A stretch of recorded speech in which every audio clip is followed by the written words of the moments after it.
जय श्री राम दोस्तों, क्या हाल चाल है आप सभी के। उम्मीद करता हूँ बढ़िया होगी। आज व्लॉग नहीं है, ये एक तरीके से आप कह सकते हो वन वे वीडियो है, जहाँ पे मैं एक ही क्लिप में आपके साथ बात करने वाला हूँ। सबसे पहले तो कल वाले व्लॉग पे यार आप लोगों को बड़ा दमदार रिएक्शन रहा, बड़ा रिस्पॉन्स शानदार था, तो उसके लिए दिल से धन्यवाद भाई साहब। कल व्लॉग मैंने बनाया था कि भारी नुकसान हो गया पोर्टफोलियो में और 1 लाख का नया सौदा उठाया है। तो काफ़ी सारे लोगों ने कमेंट किया भाई, गैस किया सबसे पहले तो कि जो नया सौदा है वो टाटा मोटर्स है। नहीं भाई, टाटा मोटर्स नहीं है। मैंने क्लिप में शायद बोला भी है कि 2,000 रुपये के करीब का शेयर है। टाटा मोटर्स तो 800 रुपये पे है यार। तो सबसे पहले तो मैं वो स्टॉक बताने वाला हूँ कि कौन सा शेयर मैंने लिया है और रिजल्ट्स आ चुके हैं, कैसे रहे हैं नंबर्स, क्या उम्मीद है, उसके बारे में बात करेंगे। और दूसरी बात, टीवी को लेकर काफ़ी सारे कमेंट आए और स्टिल मैं उतना ही कंफ्यूज हूँ जितना मैं पहले था। क्योंकि कोई कह रहा है भाई पेन ड्राइव लगा लो, कोई कह रहा है भाई नेटफ्लिक्स अमेजॉन प्राइम सब होने के बावजूद तुम्हें डाउनलोड करके देखनी है तो भाई तुम जानो। कोई कह रहा है कि मतलब अलग अलग कमेंट हैं, बट ठीक है छोड़ो, देखने के बाद ही मैं बता दूंगा। और सब तीसरी बात, हम लोगों ने बात करी थी भाई कि सैटरडे को मैं बताऊंगा कि टीवी कितने की पड़ी है हमें, कौन सी टीवी है वो तो आपको बता दिया, बट एक बार डिटेल समझ लेंगे। फीचर्स वगैरह वैसे तो मैंने जितने समझ में आए वो कल आपके साथ शेयर कर ही दिया था, और कल और पहले दिन ही टीवी चलाई थी मैंने, उसके बाद मैंने टीवी चलाई भी नहीं है। तो सबसे पहले टीवी से शुरुआत करते हैं।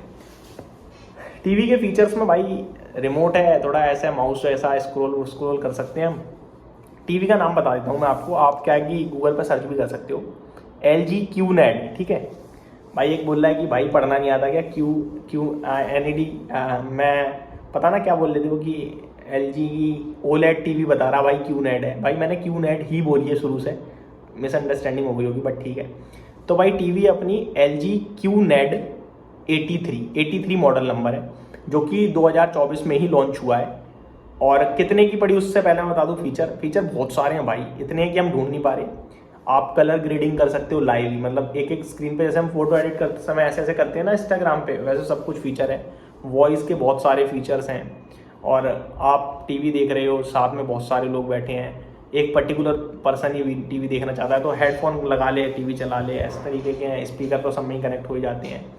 और मतलब 70 से ज़्यादा OTT वगैरह प्लेटफॉर्म वगैरह हैं इस पर। बाकी तो सब में जो होता है वही है, और कुछ खास नहीं है। आवाज़ क्लियरिटी बहुत स्ट्रॉन्ग है भाई, मतलब 4K है, फुल 4K है, अल्ट्रा 4K HD है। और ऑडियो का डॉल्बी एटमॉस है, बाकी नॉर्मल डॉल्बी आता है, बस इसमें डॉल्बी एटमॉस है। तो ये कुछ बड़े फीचर हैं जो मैंने चेक करे और जो मुझे बताए गए, मैंने आपके साथ शेयर कर दिए। इससे ज़्यादा ना मैं कोई इलेक्ट्रॉनिक्स का मास्टर हूँ और ना मुझे कुछ पता भाई, मैंने तो आपसे खुद पूछा था कल। अब आते हैं कितने की पड़ी। तो भाई इस टीवी का एक्चुअल प्राइस था 1,18,000 रुपये, और हम गए थे गोवर्धन पूजा वाले दिन, पापा गए थे मतलब मॉल में, तो ऑफर चल रहा था। उस ऑफर में 1,03,000 रुपये की बताई गई इन्हें। और उन्होंने कहा भाई देख लो यार, हम मतलब बजट से बाहर हो रही है हमारे, तो उन्होंने भाई पापा को फाइनल प्राइस लगाया था 92,000 रुपीज़ का। 92,000 रुपये की टीवी पड़ी है हमें ये। तो 92,000 रुपये में टीवी आई है घर पे, ठीक है जी। तो टीवी का तो ये हो गया, 1 लाख ही मान लेता हूँ भाई, ठीक है। और टीवी लग चुकी है अपनी 92,000 की। अब आते हैं दूसरा शेयर पे। तो भाई शेयर कौन सा लिया है बता दूँ। शेयर का नाम है भाई वायरपूल इंडिया, ठीक है जी। वायरपूल इंडिया के नंबर्स आ चुके हैं। क्वार्टर ऑन क्वार्टर तो खराब लग रहे हैं और ईयर ऑन ईयर बेसिस पे ठीक लग रहे हैं। तो अब देखने वाली बात ये होगी कि स्टॉक रिएक्ट कैसे करता है। मैं बहुत कंफ्यूज हूँ।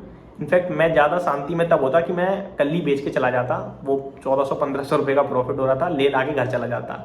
अब देखो क्या होता है क्या नहीं होता। 2-3% ऊपर खुल जाएगा तो सही है यार, 4-4,500 रुपये बन जाएंगे, ख़त्म खेल, पैसे निकाल लूँगा।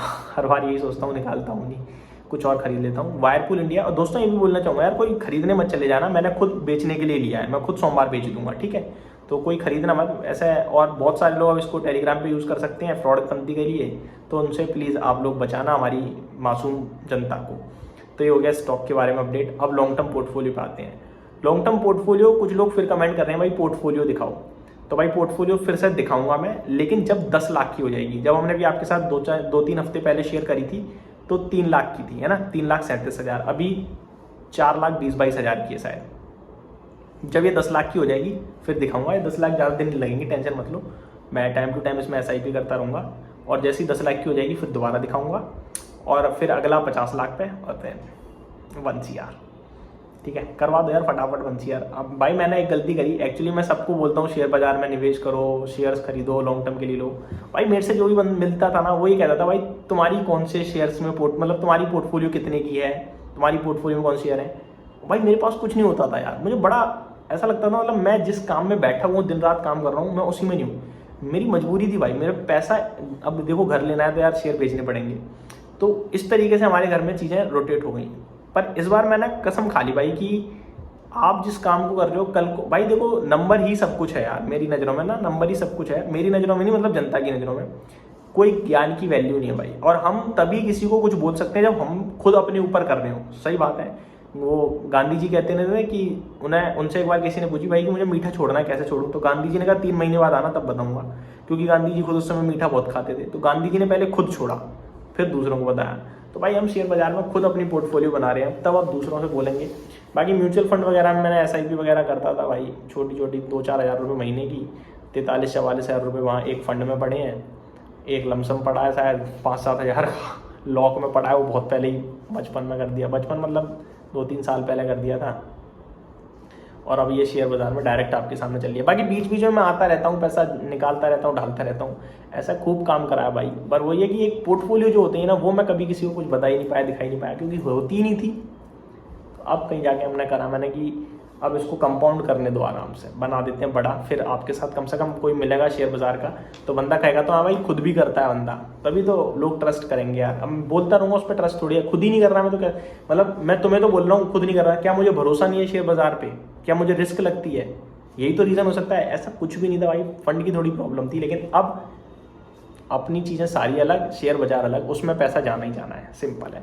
तो ये हुई सारी जानकारी भाई। और कल का ब्लॉग शूट करूँगा, उम्मीद करता हूँ बैठे बैठे ब्लॉग भी पसंद आएगा। तुम्हारे भाई ने सारा काम कर लिया है, अब चलिए फटाफट से कसरत करने जिम, ठीक है? तो मैंने कहा पहले ऐसे शूट कर लेते हैं। कल रात काफ़ी लेट ब्लॉग डाला मैंने, बट लोगों ने बहुत तगड़ा रिस्पॉन्स दिया, दिल खुश हो गया भाई रात में। तो अब मिलते हैं आप सभी के साथ कल एक नए ब्लॉग के साथ। तब तक के लिए जय श्री राम, जय हिंद, जय भारत, वंदे मातरम। एक सवाल, चलो छोड़ो, मिलते हैं आप सभी के साथ कल नए ब्लॉग के साथ।